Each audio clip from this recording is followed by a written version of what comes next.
Today I wanted to present you one of the things that many people ask me along the years, which is how do you censor a cigarette on a clip? So there are many things you can do. You can use After Effects, you can use other softwares, but for me it's always After Effects. So I will show you how I go from this to this.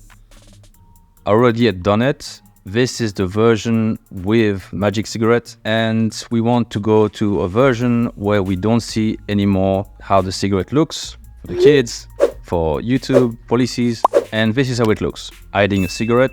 I will erase everything and go back from scratch for you so you can see how I made it. I'm using Adobe After Effects CS5.5, so that should work with any version, even from CS3, so you don't need the last version to do that. So let's jump back into it. First thing you want to do is to locate your tracking. It should be into the Windows tracking. Here it's in French. It's called Suivi, motion tracking in English, something like this. And you'll find it here. So for me, it's Suivi, and it's this one.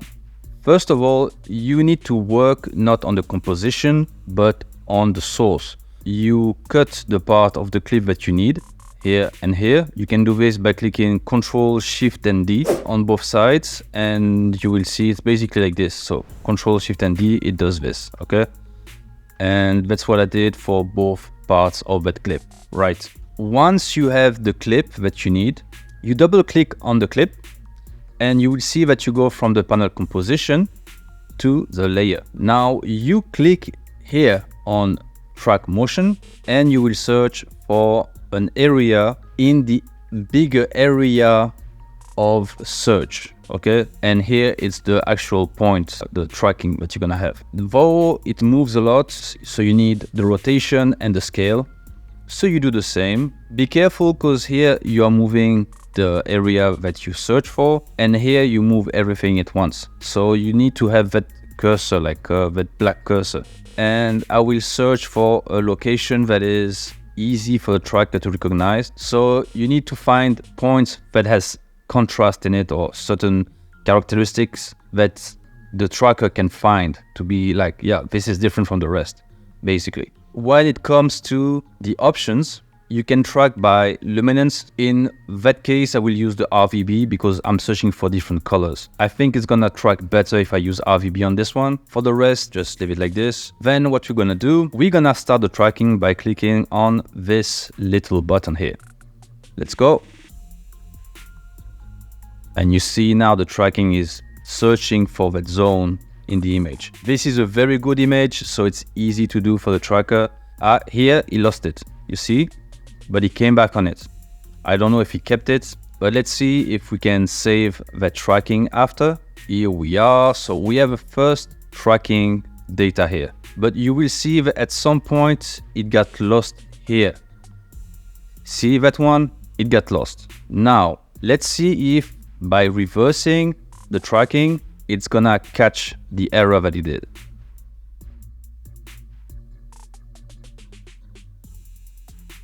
It seems like it did, though I don't like the tracking of the first part here. I really don't like the tracking of it. What I will do is I will make it a bit bigger and I will ask to check on a bigger area. This one, I can maybe reduce it a bit because I'm searching on the too big area, basically. Maybe this one I can limit this in a smaller area so it doesn't have so much to search in, okay? Let's see if it works.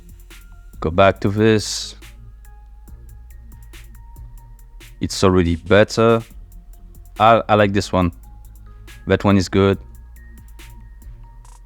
That one is really good, actually. Perfect.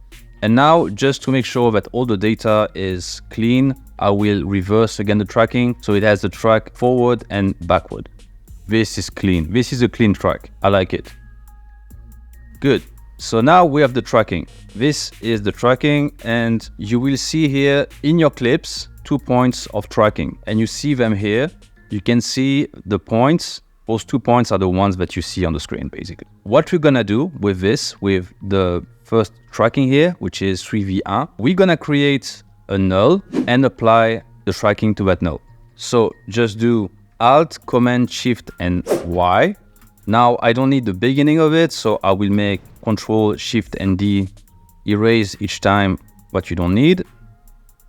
Playhead is at the right place.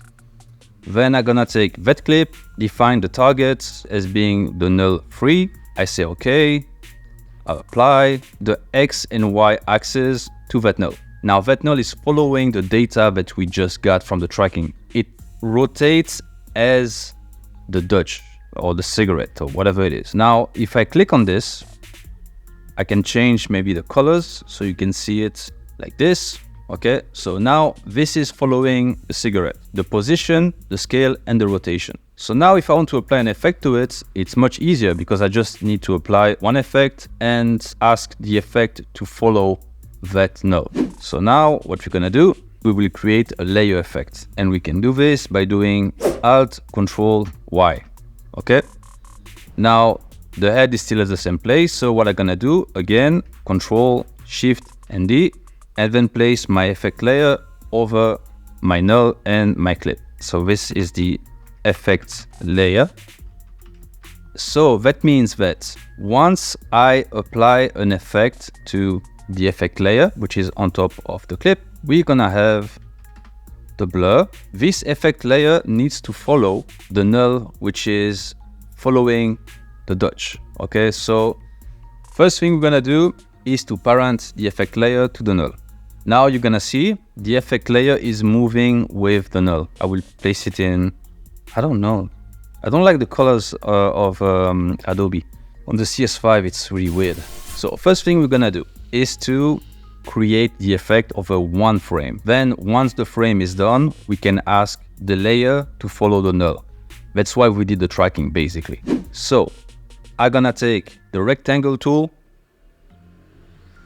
and I will draw a rectangle around the Dutch on the effect layer, not on the clip, but on the effect layer.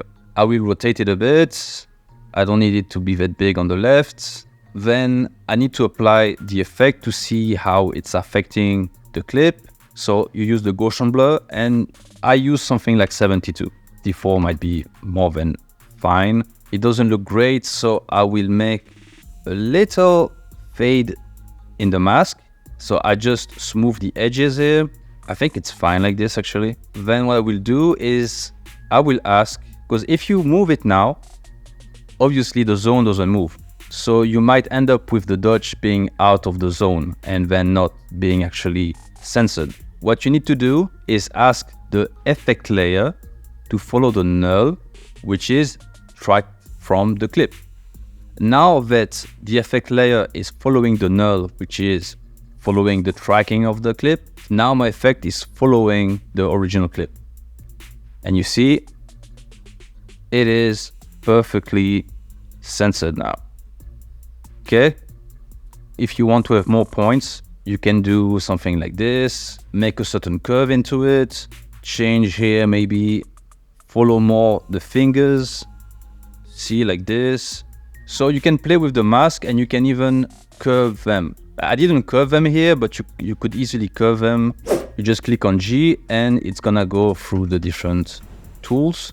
So you can curve your mask. In that case, I don't even think it's really necessary. And when you come back to your normal arrow, then you can adjust and make a perfect shape for your Dutch or your cigarette. Okay, now let's see how it looks. This is really good. And that's it. That's how you censor a cigarette on After Effects, even on the older versions. So I hope you like it and see you in the next one. Peace.